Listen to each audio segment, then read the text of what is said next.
Go to breathefume.com/weighing in and use the promo code weighing in to get 10% off right now. I said, if Jared Cannonier is going to have any chance, he cannot stay at range against Adesanya. What did he do the entire fight? Yeah.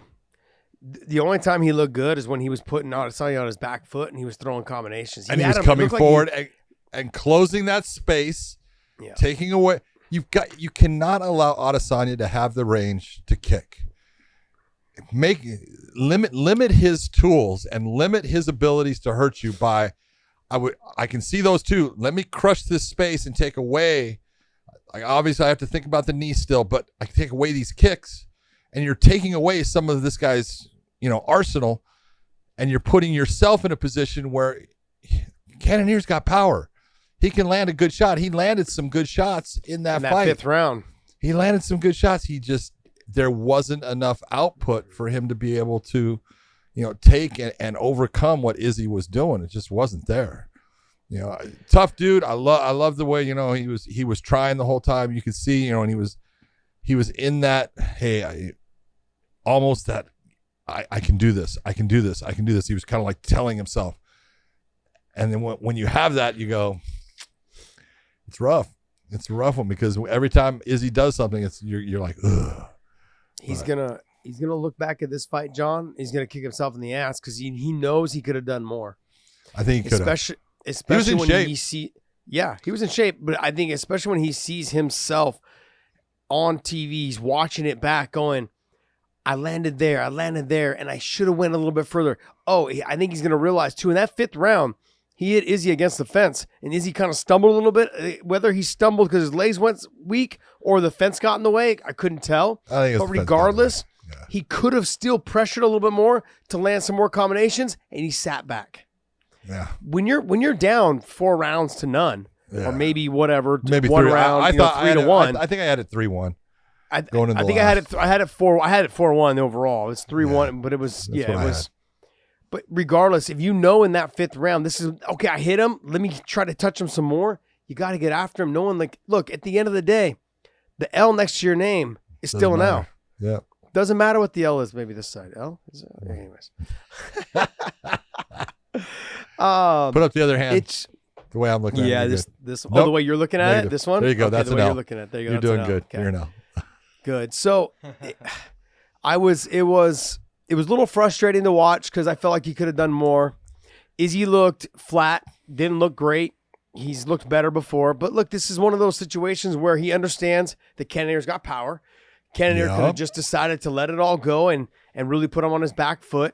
Izzy has, when I look at Izzy, I look at Alex Bahia also. Both those guys, they have a tendency to fight in a kickboxing style. So when you put pressure on them, they reach a little bit to parry.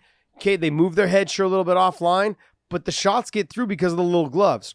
So if you can pressure them and make them fight on their back foot, they tend to get hit a little bit more. I think that's why Kelvin Gastelum had such good results when he fought Izzy. Yeah. He had success because he was pushing Izzy back and making Izzy get into exchanges. Yeah. And Kelvin was landing, but Kelvin was also getting popped too, as we saw. But there was moments there where he was clipping Izzy. But you gotta fight him that way. You gotta really look. There's one thing about Izzy that is absolutely unique. His balance and the way that he can actually bend his body in a way to avoid a shot, but then actually throw with actual a little bit of snap and balance still. He's amazing as far as what he can do and how he can throw off balance, but it still has power on it, and it looks like it's balanced.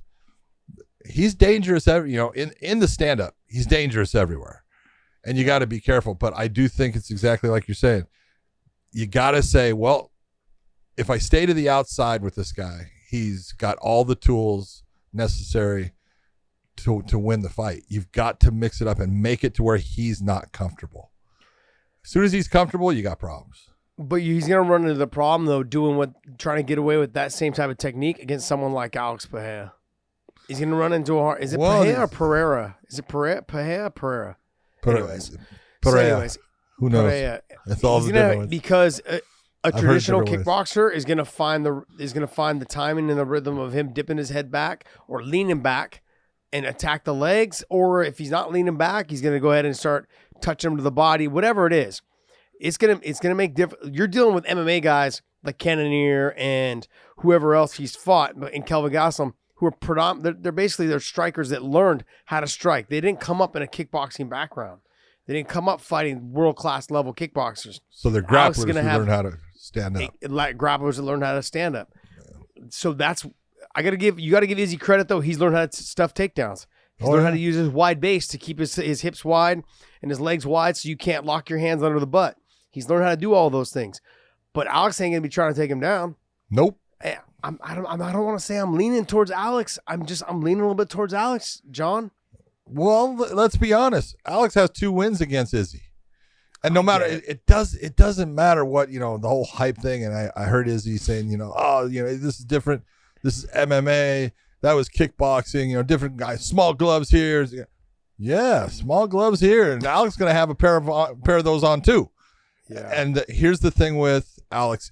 He matches up physically with Izzy. That's true. They're both very tall, both about 6'4", both super long range, about 80 inches as far as the length of the reach, both very strong. And I think Alex is a little bit stronger, a little physically stronger. I think Izzy doesn't get as tired as I've seen Alex at times, but they match up incredibly well. But let's be honest. Alex has got a knockout against him. He knocked him out. I mean, he knocked him out. And he's got that kind of power. Izzy doesn't have that one punch knockout power the same as Alex. Alex has got that it when it comes to power. One shot, he can put you out. And you can see, even we'll talk about it, but his fight with Strickland, not only did he hurt him with it, then he hit him with the next and the next because he's accurate. And that's what put Sean, out. So, but look, you can't say anything bad about Izzy. I love the way he handles himself. Outside, you can sit there and say, well, men shouldn't wear pearl necklaces. Okay. They shouldn't frost tip their nails either, by the way. Okay. All right. But I can look past the pearl necklace. The frost tip the nails. I can look past the frosted. I cannot look past. You're talking about TikTok. This is true. I still remember Valerie Loretta. She ran up to us and she goes, "Hey, follow me on TikTok." And I'm like, I don't have TikTok. Yeah, I don't have TikTok. I don't have TikTok. And I mean, I realistically am old enough to be your dad too, by the way. It's like, it's scary. I was like, I don't have TikTok. I was like, oh man, John and I, we were calling the fight side by side. We look at each other like, did she say follow her on TikTok? Like, John, like we have TikTok. I looked at you. I went, TikTok? Really?